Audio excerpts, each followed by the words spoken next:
Guten Tag from Barcelona. This is the Alexa European Marketing Flash Briefing. Welcome to the third episode of Season 3. And this time, we thought it would be nice to give a special shout-out to our listeners in Germany. Thanks for following us so faithfully. Danke. Sehr gut, Carrie. Very nice. Nice touch. You know, I lived for many years in Munich and in Hamburg as well. It's fun to practice. It's also possible that many of our listeners are unaware of our presence in Germany. In Berlin, in fact. That's right, Carrie. We share the honor, actually, of being co-founders of the Affinita network with Uhura, a digital pioneer in the German capital. So a very special hello to Kai and his team there. As a matter of fact, the Affinita German agency is very data-driven, real experts at pulling actionable insights together from tons of big data. I think they'll enjoy our interview today with David. I think it's also a perfect continuation of the conversation we had in the February episode about smart data. Would I be right in assuming that George, our beloved geek, will also participate?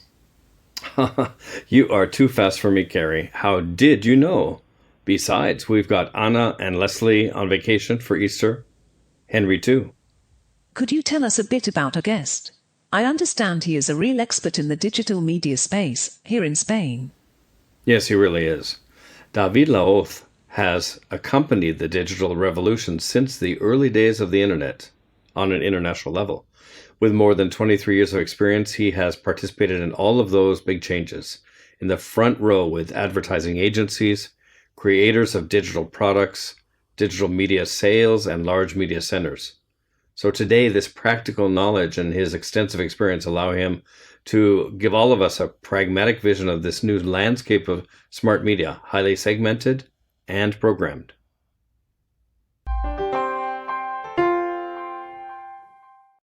The following content is brought to you by Derby Hotels Collection, European luxury hotels. Enjoy a special 10% discount in London, Barcelona, and Madrid with the code BVAlexa at derbyhotels.com.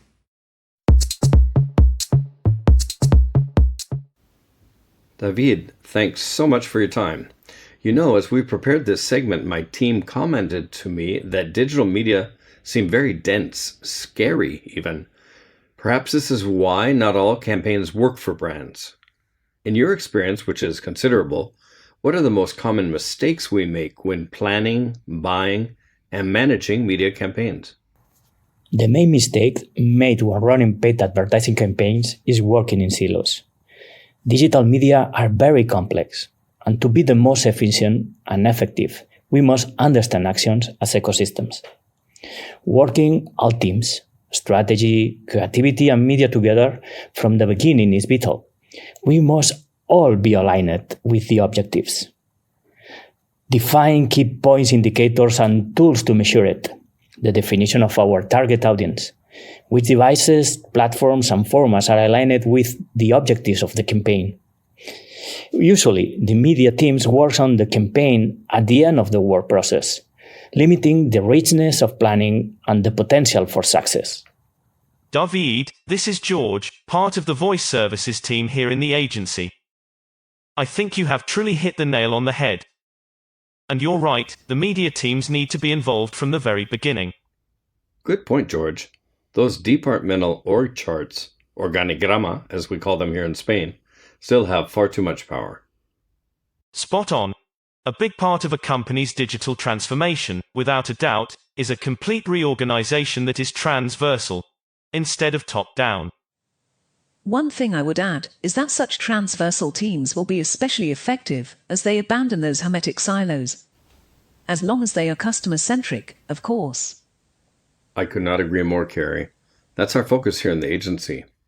Actually, we go one step further with our ever-present obsession on identifying the most profitable customer and then getting to know him deeply. David, this is a perfect bridge to my next question.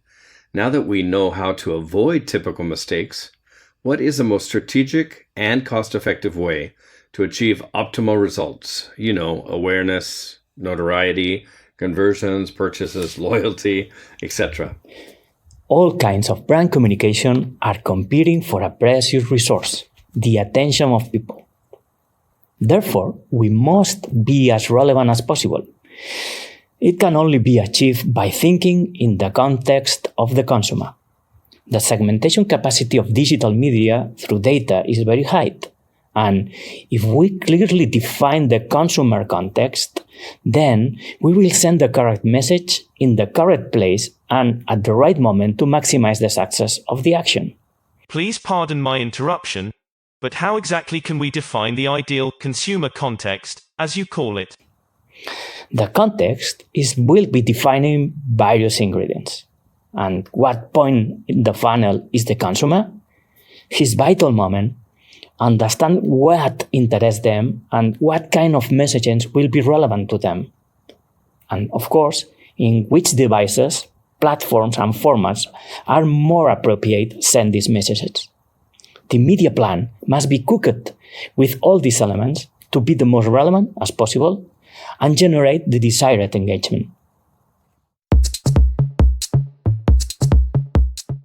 David, I really liked your soup analogy just now, especially as we're getting near lunch over here. But seriously, and speaking of ingredients, you are really talking about an expert knowledge of your best customers and consumers that goes far beyond just seeing them as mere data points. That paints a picture for me. Digital media strategists are somewhat like Michelin chefs, equipped with a deep expertise about these users. Not only in terms of behavioral data, but also with other ingredients, such as more subjective knowledge, their favorite media channels, geographic identity, interests, and so forth. I think David's speaking about what we call digital lifestyle, a core strategic insight we've followed for years in Barcelona Virtual. In fact, I've put your article about that up on the blog post related to this episode, boss. Great idea, George. Thanks. And yes, David knows this concept quite well. As one of our senior specialists in our innovation lab, that comes up in most of our consulting projects. Paul, before you go on to the next question, I'd also like to mention another interesting resource we've included in the program notes on the blog. It's a chart in which Salesforce research shows how many new channels are being explored by advertisers. As we enter this third decade of the 21st century, brands are finding spaces for their messages on smart TVs, AI voice bots such as Alexa, wearable devices, and even right inside of VR, as well as augmented reality experiences. That's very relevant, Carrie. Furthermore, I don't quite know what's going on today, but that's the second time you have anticipated my questions for our guest. Well, David, it looks like we have a mind reader on our voice services team here. But be that as it may, as you can see, the evolution of smart media continues to fascinate me, and I think most of our listeners. And as you know, I have often said that you were a sort of time traveler, just like I am. So could you tell us a little more about your most recent travels to the future? I do know that you just came back, quote unquote, from 2028. So what kind of advertising did you see there? I'd imagine it might be predictive, like in Minority Report, hopefully ethical, and perhaps even holographic? Well, on my last trip to the future, I have not seen holograms. What I have believed to see is a greater respect for the privacy, transparency in the use of personal data, and more control in where and how advertising impacts people.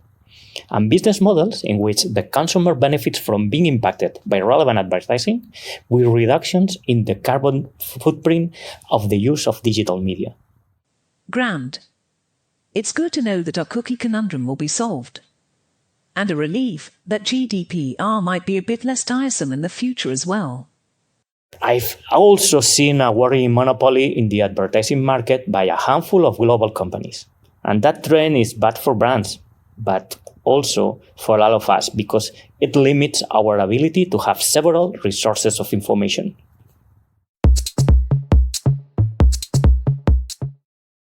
It's intriguing to see your time travel fascination and interest in holograms, Paul. You never fail to surprise me. So it does look like I'm not the only nerd on this team, after all. Oh, come on now, you guys. I just might have to unplug you both. Actually, I'm just kidding. Sorry. I know that's not very funny. But back to the matter at hand, I would like to sincerely thank David Lahoz for joining us this morning. And as always, I encourage each of our listeners to take a look at the program notes for this episode at blog.bevirtual.com. One thing that will stand out there is a very complicated looking diagram of the interconnected world of digital media.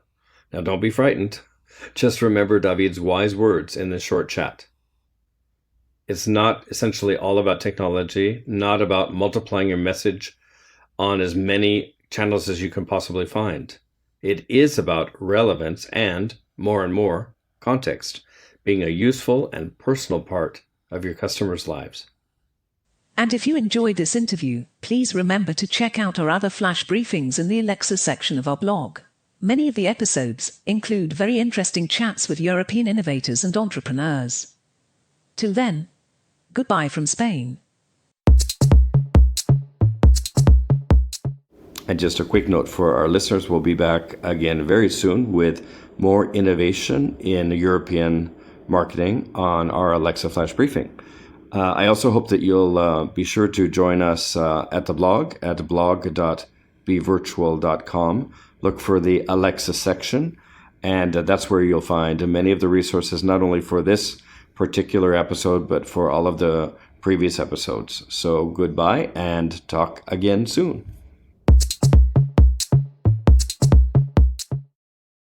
This flash briefing is brought to you several times a month by Barcelona Virtual, a European internet pioneer. To visit us, type the letter B together with virtual.com. That's bevirtual.com.